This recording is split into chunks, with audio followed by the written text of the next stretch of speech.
Welcome back, guys. My name's Alex. That's Eileen, and you guys are watching Straight to Chicane. And today we're going to be talking about the Hungary GP. Hungarian GP, yes. Yeah, it was 2 weeks since our last race, and honestly, there's been a lot. A big news, big drop. Daniel Ricciardo is back. That's right. He's back. At Nick DeVries' expense. Yeah, so most people know Nick DeVries got the boot, the axe, let go. He got sacked. Earlier, about a week going into? Well, it was essentially right after Silverstone. It was like 2 days after Silverstone. They ran the tests, so Danny Ricciardo was in the Red Bull, and I think it was like, I don't know, 3 laps in, he was already on pace with essentially, the front row qualifying for the British Grand Prix. Yeah, they were saying he would have qualified in the front row. So Christian Horner was called Helmet, or Helmet called Christian, or whoever called whoever, but the decision was made. So not even halfway through the season. No. There's a lot of controversy around Do you think it was too soon for Nick? Yeah, I think so. I mean, I think they could have waited till summer break. So he got 10 races? He got 10 races, yeah. And they gave Pierre 11. I mean, essentially, they're in the worst car. They're in last place. Okay, they've only scored, I think 2 or 3 points this season. Maybe 4. I don't even know. But they're in last place. They're in the worst car. And, yeah, he's not performing. But what Helmet, I guess, is saying is he was always 0.3 off of Yuki. Yeah. But, I mean, they're both not getting points. So, and he's a rookie. But I think they choose that he's not a rookie because he's been, in other championships. Well, he's won other championships. He's kind of older. He's like 28, 29, 28 years old. So he's not really truly like a young rookie. He's not a 20-year-old, 22-year-old rookie. He's not an Oscar Piastri. He's not an Oscar Piastri. And honestly, they only were going to give him so much time. Mm-hmm. And I think his time ran the course. I think the timing was not ideal because I think they probably would have gave him more time, except for the fact that Daniel is sitting there on the sidelines, and then he got to run the tire test. Yeah, I think if part of it, I mean, it's Red Bull's, definitely a pattern of what they've done with their junior team, or even their Red Bull team in general. Right. But I feel like it's a setup to get him back in F1 to see how he performs. And then we don't really know what's going to happen with Checo. I mean, there's a lot of rumors going around. Yeah, so, I mean, going into this weekend, there has been a lot of talk. I mean, the talk was mostly Daniel and what he's going to do, and does Checo need to watch his back? And I mean, Checo had a good weekend this weekend. Yeah, I know, but practice 1 is Daniel's return to F1. They're queuing up Daniel coming out, and Perez crashes, and then it cuts to Daniel. It was perfect television. I mean, it's not written, but it's written. You know what I mean? Yeah, I mean, I don't know. And there's been, I think Checo's commented on it. I think a lot of people have, but Checo, was there's been a lot of things said. His contract is through the end of next year as of now. Yep. But that doesn't mean they can't drop him to AlphaTauri and bring back Daniel to Red Bull. Totally. And, I think Max has been very vocal that he never wanted Daniel to not be his teammate or to leave. And so it's kind of awkward, just all the conversations. Are you excited for Daniel to be back? And Max is like, well, I never wanted him to leave in the first place. And then Checo's just there hi. Yeah. So, I mean, I don't know what's going to happen. But I guess the rest of the season will definitely be the deciding factor for what happens next year with Sergio. So. I think you're right. I think this is all for the rest of the season. It's on those two to really see what really happens. Yeah, and I think too part of it is Daniel is such a character that I think, and he has a lot of fans. So it's just what's right for the sport in the end, anyways. So it helps boost the sport because like you just said, he does have a lot of fans. I was talking to our friend Brandon Shuby, and he's a huge Ricardo fan, and he was super excited that he was back. Okay. You know, I can already see one episode of Drive to Survive for the new season is going to be the return of Ricardo, because I mean he was the narrator of the whole show. It felt like for the first. Yeah, you're right. Yeah. You're not wrong. So what else kind of leading up into this weekend? There was a little bit of talk. Toto said in a press conference, like kind of right before the race or at the racetrack. I mean, every weekend it's a discussion around what's happening with Lewis and his contract. Yeah. So, I mean, because there are a lot of contracts that are kind of. There's a lot of contracts that are up. I mean, this year, I don't think people realize how many contracts are going to be up. Which I don't know. I was thinking about that this morning, like. Going into summer break after this next race, like that tends to be when all the chaos starts to erupt. So, we'll see what happens. But yeah, I think Toto every time says a little bit more. Yeah. And so it was, we're very close, but now they have emotionally signed the contract. So I don't know what that means. Not physically signed, but emotionally signed. They've committed themselves to each other, I guess, is what that means. I'm not sure. But, so there was a ceremony, an emotional ceremony. They said their love for each other. So maybe we'll hear something about the contract, maybe kind of coming into Spa or maybe after the summer break. Yeah, but I also saw yesterday, so I mean, obviously not to get too much into it, but this weekend was the first weekend for Sky Junior. They had different graphics and to get younger kids involved into F1, which is pretty cool. But they had kids interviewing, there was a ton of different specials that they were doing. Yeah, you're right. So there was 4 or 5 young junior racers, and they got to do their own broadcast. So cool. Yeah. Yeah. So one of them was interviewing Toto, and Toto whispered in his ear, something, and it was later said, supposedly on air, I did not hear it, I only saw it on social media, that the kid said live that Lewis was confirmed to be signed for 2 more years. Well, we'll see. So, I mean, I guess that's the inside scoop. Listen, I said they should get Lewis, not to get too much into the weekend, but we all know Lewis was on pole this weekend for the first time in a year and a half. For the first time. I mean, you're spoiling it, but yes, you're right. I'm spoiling it. The first time in 595 days. Hasn't won a race since Saudi Arabia 2021. Hasn't been on the front row since Abu Dhabi 2021. Really? Which is crazy. Wow. So I was like, oh man, he's hyped. He's ready. He's excited. They should lock him in that night. Yeah, he was very excited after qualifying. That's the time that you do it. When emotions are high. You're right. He said he felt like it was the first time that he was on pole because it had been such a long time. And this was a good weekend. So practice 3, Lewis was at the top of the timing sheets. Practice was weird this weekend because of qualifying. Because of so the thing is about qualifying, and honestly, I thought qualifying this weekend was fantastic. I think qualifying's been pretty good all season. There's been some lulls, but there's been a lot of good qualifying. There has been a lot of good qualifying. But I think testing the new tire quality setup, the tire allocation, I liked it. Yeah. I don't know about you, but I enjoyed it. I mean, it made it interesting for sure, but it did make practice, and I agree. I think Max and Lewis were both very vocal that it was an unusual way because teams, are testing. You don't really get to see what race pace looks like on certain tires. You don't really get to see, stuff because, teams on Friday only ran maybe 1 set of tires. But was that also because of rain session. too? Was there weather on Friday? Well, there was rain in practice 1, yep. which was pretty much, practice 1 was a bust. A bust. I mean, we got Sergio's red flag, then it was downpouring, and then no one was out, and then Carlos swiped through the grass and got beached. Yeah. They did push him out, but that was it. That's all that happened in practice 1. So we didn't really, and they ran on intermediates for the majority of it. But practice 2, they had better weather. And most teams, we didn't see the Mercedes do anything on softs.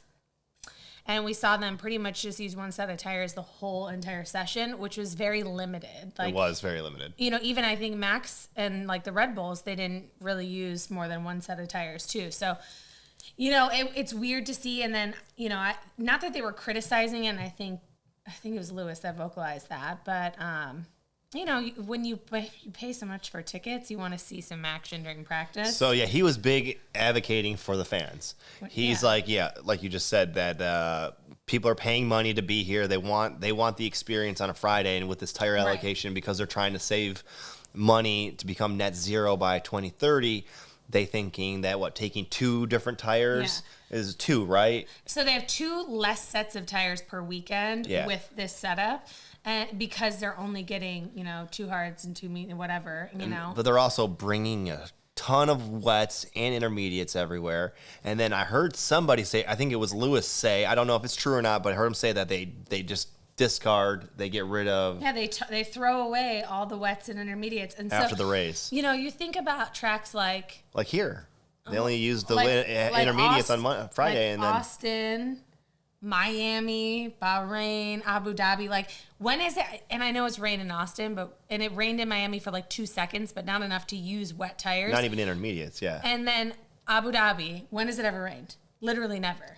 Well, you're right. And I don't know. They need to do better with that, maybe allocation. I think that's how they could save tires. And save the shipment fees from, because obviously they don't have to carry that. So. Yeah. Look, at the end of the day, I like the fact that during qualifying, they're forced or required to do something. So not last year or the year before, but before that, they had a requirement that whatever tire that they set the Q2 time on, they had to start the race on. And I thought that was fine. So if they took care of the tire, and they did 1 hot lap, they set that time, they brought the tire back in, and then they used that for, if they were able to keep that time as their starting thing, they were able to keep that tire to start the race. And I thought that was a good thing, because some people would take more than a couple laps, maybe 2 laps or 3 laps during qualifying, so they were a little bit more worn on the tire, right? So I think some sort of allocation or requirement for the qualifying, I think it just adds a little bit more to the spectator part of it. Well, that's even, that was for the race. So you had to start on those, with this, it was interesting that, and we did get a shaken up grid because of it. Everybody having George Russell out Q3. Right. Well, that was strategy on the team's behalf. So a little bit of both, right? Yeah, but he got screwed because of timing, and he let people go. Yeah, right. But some people were getting in there. Like the Alfa Romeos looked really good on hards. So they did look good in qualifying overall. But Joe was on the top of the charts in Q1. Yeah. And so it was interesting to see because really, I can't believe qualifying. We didn't see Max on top at all, which was interesting. So, it was looking like, wow, we're going to see something different happen this weekend. Red Bull's not going to dominate.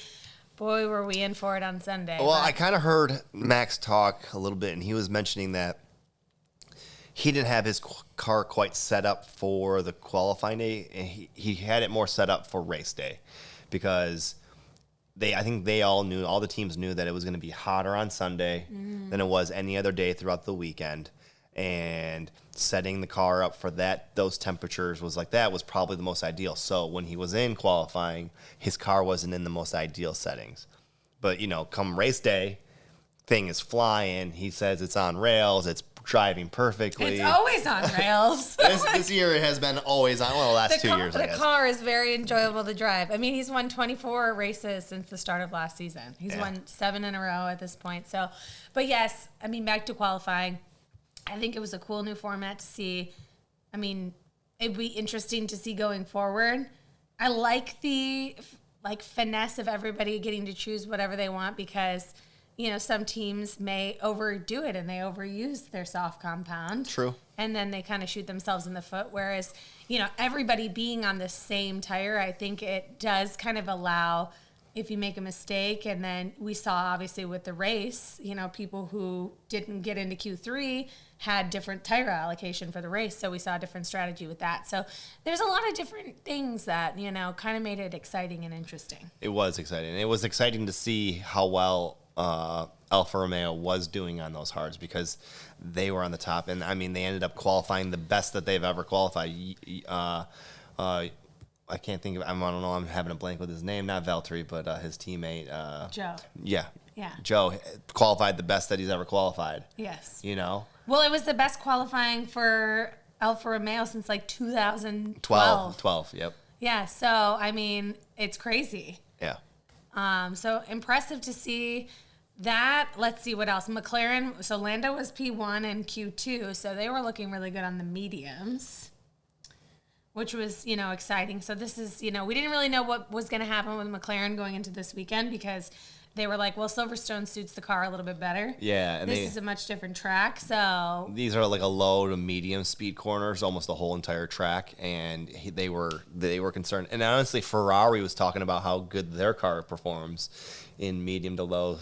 I don't know what's going on with Ferrari. And that was they were wrong on that too, So I think they're just jinxing themselves at this point. Like I don't know, maybe somebody put a curse on them. Like for the last however many years. But I mean, it's crazy to see. But no, McLaren, I mean, another really good weekend performance in qualifying. Right. I mean, they've got the youngest lineup on the grid, which is cool to see Oscar really coming out. I know I put a lot of pressure on him last year when I was talking about, oh man, this is a huge investment. I mean, it just McLaren shows how good he really is. I mean, yeah, and even in the race when he was P2, he's not really stressed, like calm in the car, doing his thing. I mean, I think he fell off a little bit, towards the end just with his pace, but overall, another really good qualifying session for both of them. It was a good qualifying session for both of them. And kind of wrap up qualifying, the last thing I really want to say, like for the most part, is Lewis Hamilton was on pole. Well, that's the biggest thing. But honestly, the thing that I noticed is that like the top 14, the top 10, they were all within a second. A half a second. Second. See what I'm saying? So this qualifying was tied for the closest qualifying of all time. I mean, Lewis got pole by 3 1,000ths. 3 1,000ths. The top 3 were less than a tenth. So, I mean, it was a very, very close margin. But it was, It was like a half a second. Yeah. So it was 0.577, so tied for the all-time record of closest top 10 in history, in F1 history. Yeah, it was. I enjoyed it. I watched every minute of the qualifying, and right, we jumped just like the fans did there when we saw Lewis come around because they had everything timed right. They were the last car to come around at the end, and they got pole, and it was very exciting to see. It was glad to see him back with pole to get his 104th? 104th. Yeah. 104th pole. Honestly, I kind of jumped the gun. I think I was. You were overexcited. I was overexcited, and I just was. Yeah, sure. I think that I was blinded and thought that he would actually win the race, and in hindsight, I probably should have known better. I think we thought that, and it was hard to predict what was going to happen. I mean, I think I've bet on Max every race for even last season. There was a few times where I was like, I don't know if he's going to make it. And Ferrari looked a lot better last year too. So this was like the first weekend. I feel like we had a glimmer of hope. Like, could McLaren challenge them, especially after last weekend? Like, are we going to see something? And then Max just comes out and is like, at one point in the race, he was 2 seconds faster than everybody on the track.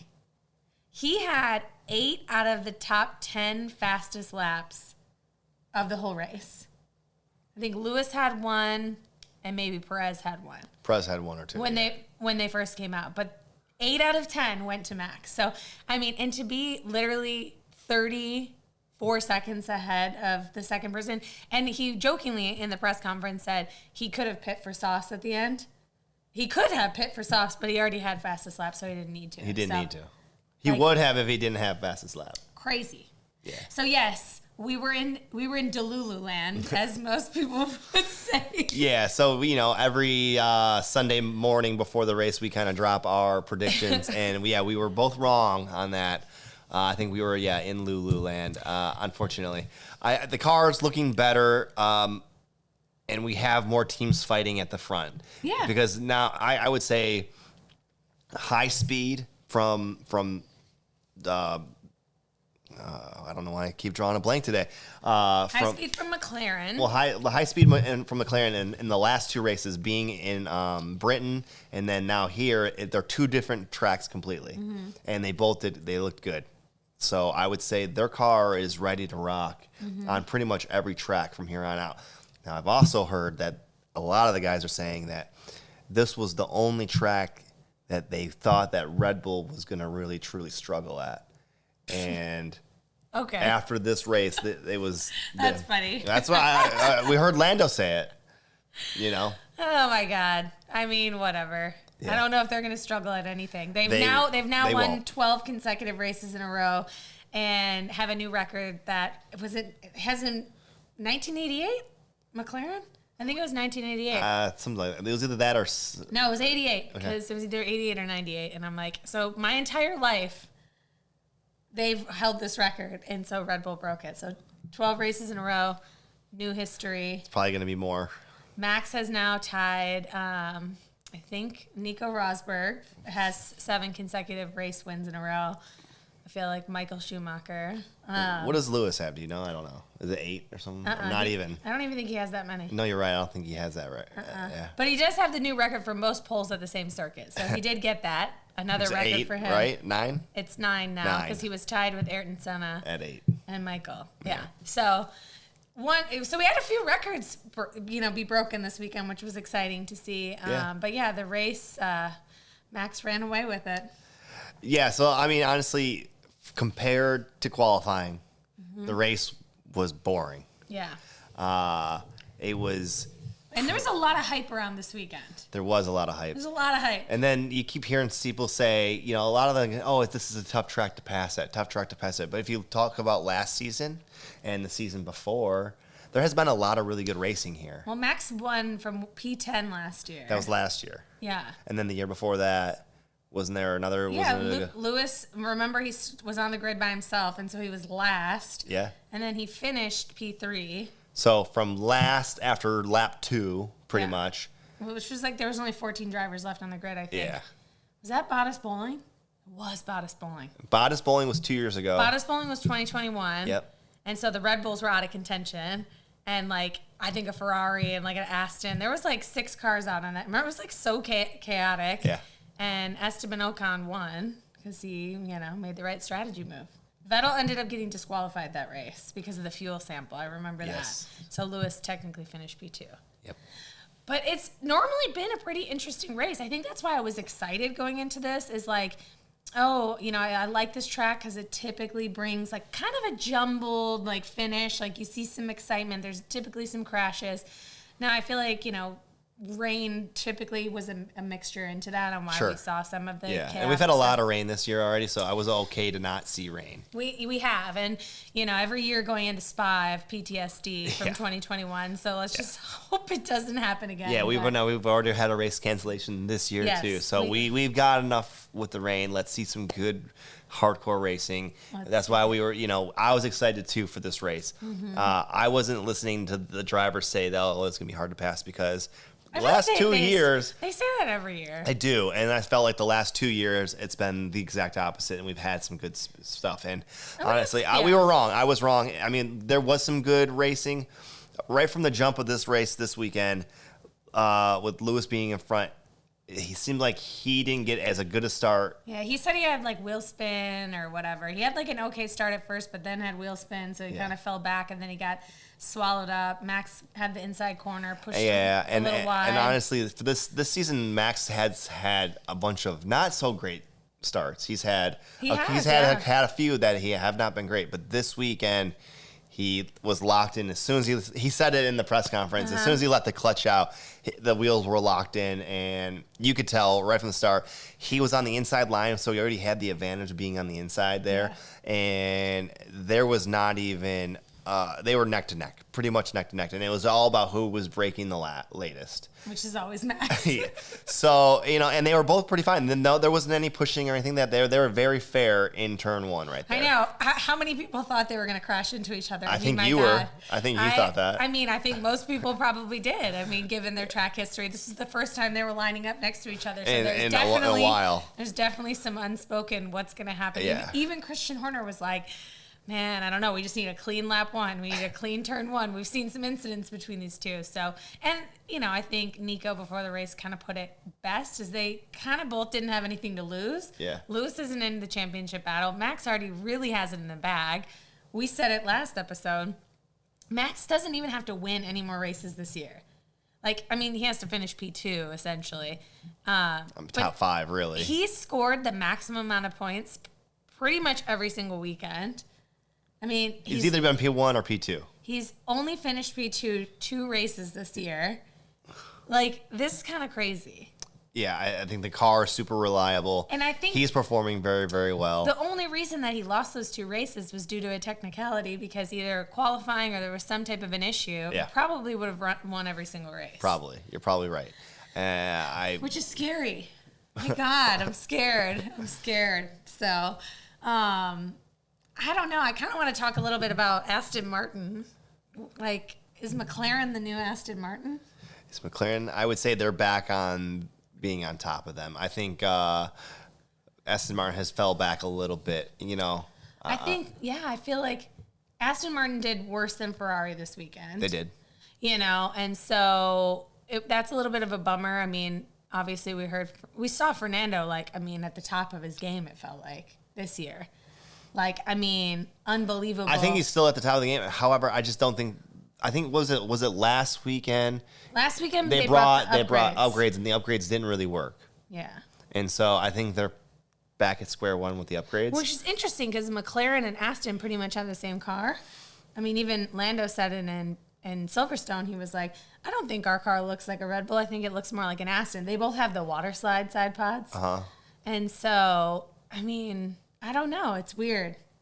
It's a little strange that they're all of a sudden really not up there. Well, they're 9 and 10. That's where they were mostly running throughout the race, kind of back in that area. Yeah. You're right. And then compared to what McLaren's doing, McLaren's fighting for the top seats. Even their rookie Oscar Piastri was able to make a really good move in turn 2 on the first lap and get ahead. Turn 1. Was it turn 1? Turn 1. Because they got pushed that far. It was turn 1. Turn 1, and Lando overtook Lewis in turn 2. You're right. Yeah, I would say, yes, McLaren is the new... McLaren's back. McLaren is back. That's kind of why I'm rocking. It's impressive to see. I think it's, for me, super impressive with Oscar. Running in P2, for the majority of the race, he got undercut by his own teammate. Yeah. And I don't know, there's a little bit of a mixed feelings about that. Should McLaren have prioritized him on who should have pit first? Was there a discussion that we just didn't hear? I will say this. So Lewis pitted before both them. And I think Lewis pitting caused Lando to have to go first because they were worried about him being able to undercut. Now, when everything unfolded and everything was all said and done after the first round of pit stops, McLaren was somehow 9 seconds ahead of Lewis. And even Lewis got on the radio and said, how are they that far ahead already? I think maybe Lewis... we didn't get to see Lewis's outlap. Well, Lando was flying on his... He had a really good... On his, outlap. On his hammer time in lap and his outlap. Yeah, he performed. I will tell you... He set the fastest lap at that time when he did it. McLaren has been on it with pit stops this year. Who had the 1.9? When that was Sergio. That was Perez. Yeah. So that was the quickest the Red Bull of standard. the season. Yeah. I'm not surprised by that. But up until this weekend, McLaren has had the fastest pit stops. And they had 2.0 pit stops. They did. I don't get it how Mercedes is a top team. And I would say their average pit stop is a 2.8. Almost every time. I don't know. Is it the drivers aren't coming in the same? Maybe do they need to practice more? I don't know. Maybe practice more and different tools. I don't know. You're right. I don't know. Yeah, I feel like it's just on average about a second slower. It is. So. at least it's not. We've seen Ferrari has some. Well, we saw Ferrari had a 9-second pit stop this weekend. That was pretty rough. That's just typical Ferrari, though. I just feel like if the driver's driving well, like Leclerc was this weekend, something's going to happen. So not only does he get a 9-second pit stop, he gets a 5-second penalty for speeding. Not even 1 mile an hour over the speed, or 1 kilometer an hour in the pit lane. So just bad luck after bad luck. But I don't know. I'm like, it's McLaren was on. They're on it with their pit stops this year, so that definitely helped out. I think with the undercut. So. It helped out with the undercut. His in and out laps. Yeah, I think the timing was right for Lando to be able. I mean, it wasn't like he was far ahead. Like literally, Oscar Piastri came out of his pit stop and Lando went around him at that turn, and it was pretty smooth. And it sucked. I was not happy at that moment. I was like, oh man, they screwed up. But after looking back, hindsight, I do believe they did that to protect themselves against what they thought was going to be a much faster Mercedes with Hamilton. Another thing I do want to mention before we get too far in the race is that at the start of the race, Joe had a he went into not even anti-stall. I think he had a failure. Yeah, and the car didn't go anywhere, and he got past. He went from fifth to 13th or 14th or something like that, and then I think that caused him to kind of panic a little bit coming into the first turn. And he ended up hitting Daniel Ricciardo in the back, pushed him into both the Alpines, and both Alpines kind of hit each other, and they were pretty much done right after that. Ocon went airborne, it broke his seat in half, had to go to the medical center. He fell pretty hard. Yeah, so it was kind of like Lewis in Spa from 2022. He was in the air, but he came down, I think, on the car. Pierre made it back. They both made it back to the pits. Yep. But it was another double DNF for Alpine. Yeah. 2 races in a row. Tough weekend right away, right out of the bat for them. They definitely need a win. I feel like they have been. I know.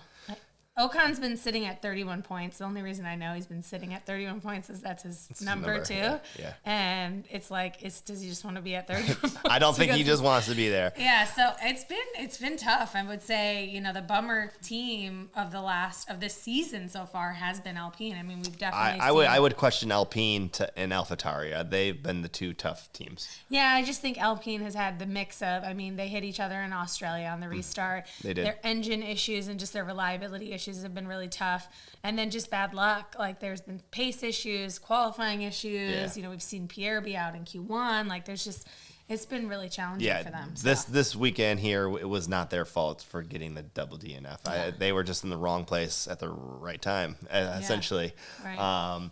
But yeah, that's all I wanted to say. Really, bring about the start of the race. Other than that, it was a 2 pit stop race. They were saying possibly a 3. But it looked like a 2.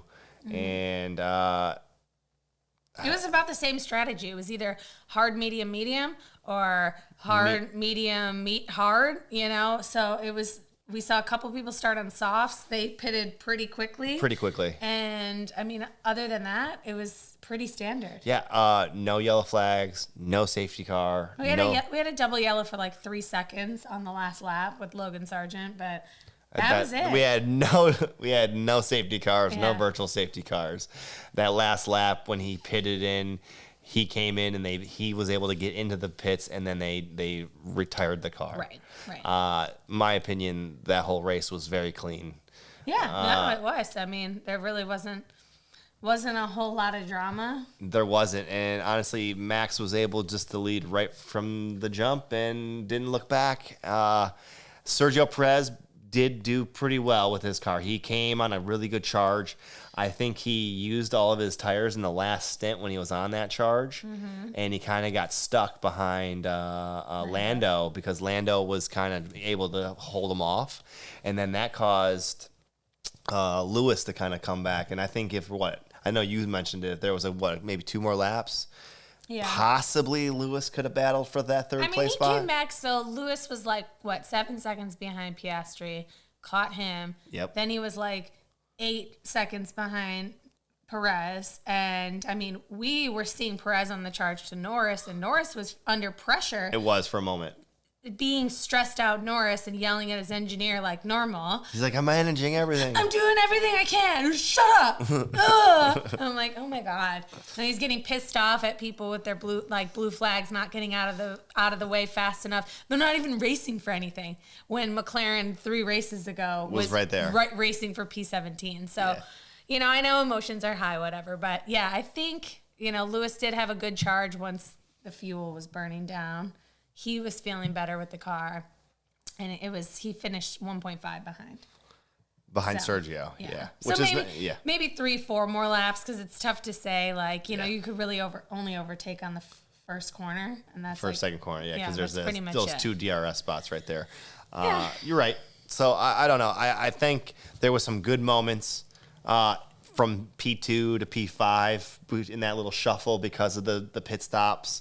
The undercut really only worked for Lando.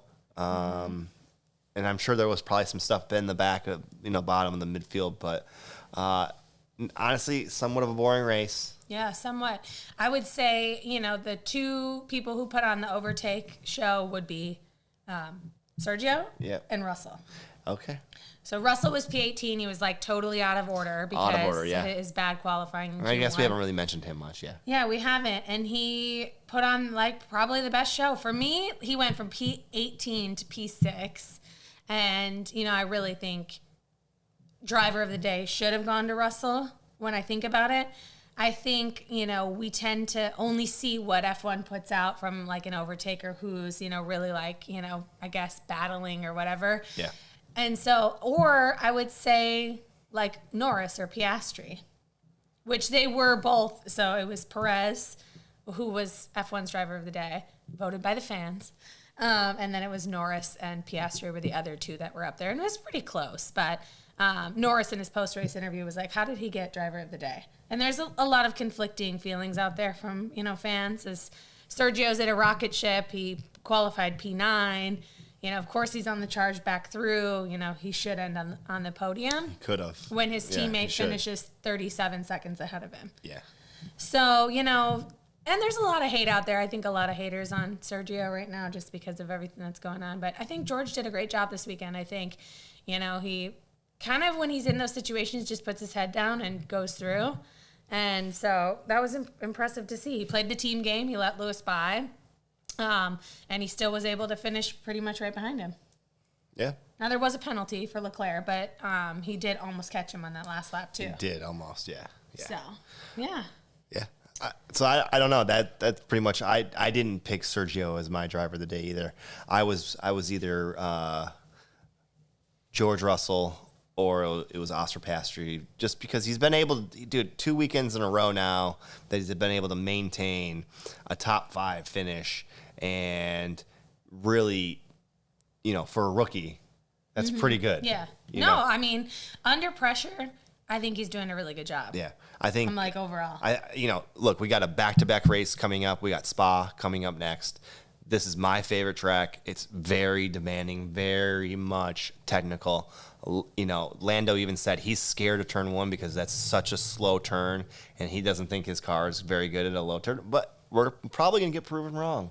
I mean, who knows? Who knows? I'm excited to see what these cars can do. I like Le Rouge. I like all of Spa. I don't think Spa should change anymore. You love Spa. I do. I think it's a very fun track. I think it's high speed, high action. Yeah, it's going to be a good race. I mean, I shouldn't say that. I'm hoping for a good race. We've gotten to a point where Max is going to win every weekend. Yeah. I'm like, he's almost got to have like something like a penalty or something to make it exciting. Yeah. But he'll still win. But at least it makes it exciting for us. And then I know there's some teams probably bringing some upgrades to this weekend. Yeah, I think Mercedes is bringing some type of an upgrade to their rear wing. Yeah. Maybe, but I think this is going to be the end of upgrades. It's I like do that too. Mid-season point. I think it really is going to be some small bits and pieces after, but I think really this is going to be it. And then most teams, I mean, even a lot of I know Mercedes, Toto said that he's already, in some aspects, already started moving on to the next year's car. So I think after the summer break, we're going to see teams really just start transitioning to next year's car. I mean, once we get back from summer break, it's really, 1 or 2 races, and Max can really solidify the championship. I think he can win as early as Singapore. So, yeah, I don't know when Singapore is after the break. I think it's 2 races after. I think it's in October. Oh. Yeah, I don't know.